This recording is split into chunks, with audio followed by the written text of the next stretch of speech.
ժամկետային զինծառայության ժամանակ երթման արարողության հետ կապված սահմանում ենք արձակուրդի իրավունք 2 օրով, իսկ ծառայության ընթացքում ամեն 6 ամիսը մեկ բոլոր ժամկետային զինծառայողները ստանում են արձակուրդի հնարավորություն։ Ում ծառայությունը ավելի բարդ արձակուրդ գնում են 10 օրով, մյուսները 7 օրով։ Սա օրենքով սահմանված է, բայց սրանով չի բացառվում արձակուրդի այլ հնարավորություններ, այլ այն մյուս հնարավորությունները մենք մաքսիմալ բարդացնելու ենք։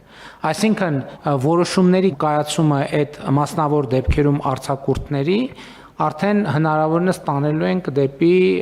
գլխավոր շտաբ, որպեսզի անհրաժեշտությունը հիմնավորվի, որպեսզի քմահաճույքով կամ բարեխոսությունով արձակուրդի հնարավորությունը նվազեցնենք, բայց այդ ճկունությունն էլ ենք տալիս, որ օրինակ մարդը կարող ասի, այս անգամ ինձ 5 օրով տվեք, ես 2 ամիս հետո ունեմ ընտանեկան ինչ-որ միջոցառում, այդ ընտանեկան միջոցառման համար ինձ արձակուրդ տվեք, գնամ մասնակցեմ, համոզված եմ մեր սիրելի զինծառայողների, սիրելի ծնողների մոտ հարց է ծագելու։ Այս կարգավորումը ուժի մեջ մտավ, ասենք օգոստոսի 1-ին, որ պահից է սկսելու գործել։ Քանի որ ինքը բարելավող նորմա, երևի կնայենք ով ինչ